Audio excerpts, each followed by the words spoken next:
El trabajador autónomo económicamente dependiente es un trabajador por cuenta propia o autónomo, no es un trabajador de su cliente. Reúne todas las características de un autónomo. Lo explicamos después de la portada.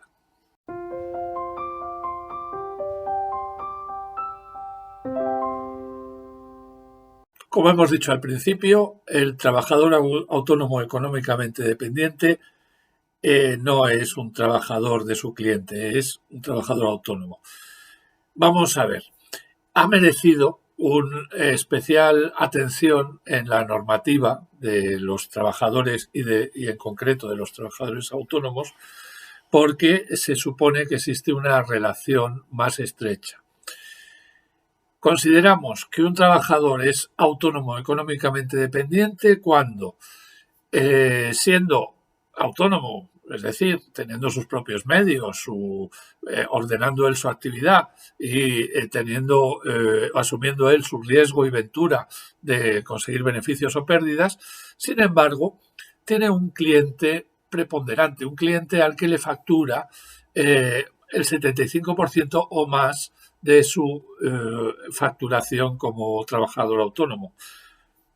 El 75% o más, puede ser hasta el 100%, puede tener un solo cliente. La relación se establece entre el cliente y el autónomo. Bien, para que esto pueda ser así, en primer lugar, el autónomo dependiente no puede tener trabajadores a su cargo.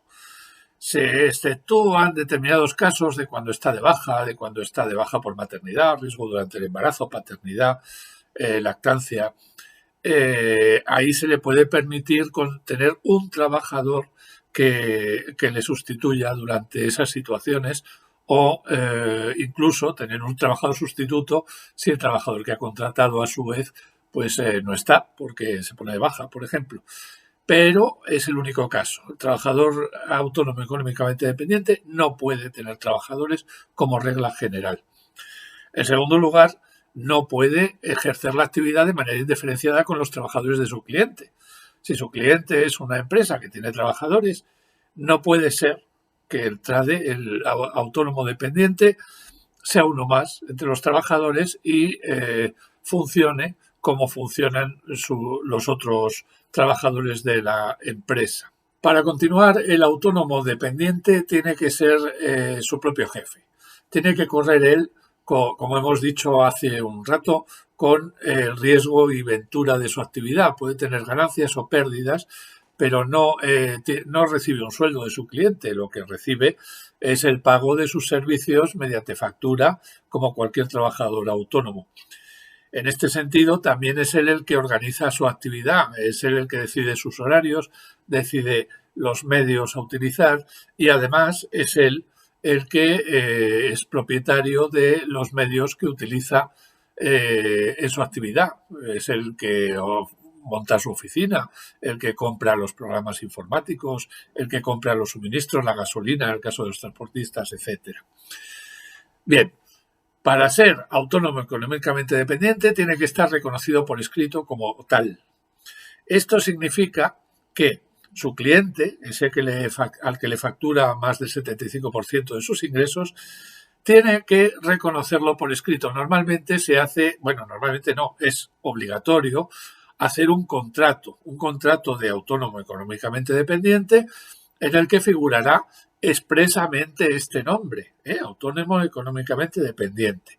Y además, en el que se debe regular toda la relación, se debe regular la prestación de servicios, las vacaciones que va a tener el autónomo, que luego veremos, los descansos semanales, las bajas, etcétera. Existe para esto, además, una cosa llamada acuerdos de interés profesional. Los acuerdos de interés profesional no son convenios colectivos, aunque, en cierto modo, cumplen una función parecida. Son convenios entre empresarios de un sector y autónomos económicamente dependientes de ese sector, en los que se regula pues las vacaciones, las bajas, incluso los honorarios, mutualidades o seguros sociales extra, por ejemplo, tener un seguro médico o algo así, pueden hacerse. Bien, en este sentido, el acuerdo de interés profesional va a regular las condiciones de trabajo del autónomo dependiente. Tiene derecho, por ejemplo, mínimo con la ley a 18 días de vacaciones. El acuerdo de interés profesional puede ampliar esto o regularlo de otra manera, siempre respetando ese derecho mínimo. Por último, una cuestión importante es cómo se terminan los contratos. En el contrato que hemos visto antes del autónomo dependiente, tiene que figurar una duración. Si no figura una duración, se considera que es un contrato indefinido. Al terminar esa duración, se termina ese contrato, se puede hacer otro o no renovarlo. En cualquier caso, también se puede extinguir por las causas que se extingue también un contrato de trabajo. Se puede extinguir por voluntad del autónomo que se vaya. Debe mediar un preaviso, que normalmente estará regulado en el acuerdo de interés profesional, por voluntad de la empresa, que también debe mediar un preaviso por muerte, jubilación de alguna de las partes o cosas parecidas.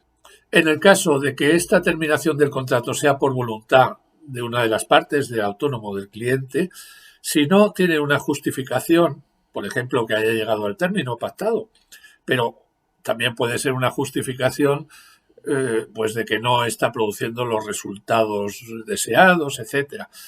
Si tiene una justificación, bueno, se media el preaviso y ya está.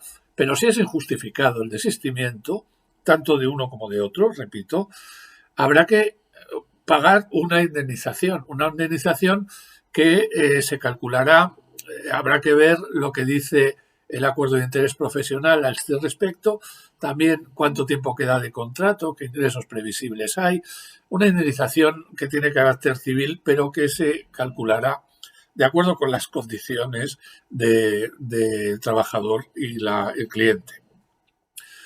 Debemos aclarar que cualquier problema que tiene el autónomo económicamente dependiente se resuelve ante un juzgado de lo social, no va a un juzgado de lo mercantil.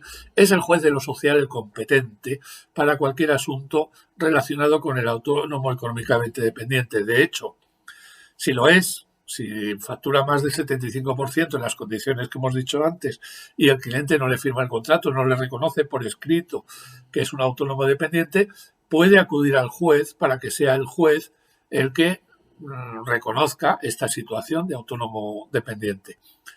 Pero hasta que el cliente no lo reconozca por escrito o hasta que el juez no lo declare, no se produce la situación. Empieza a serlo en el momento que se declara por escrito. Y esto es todo.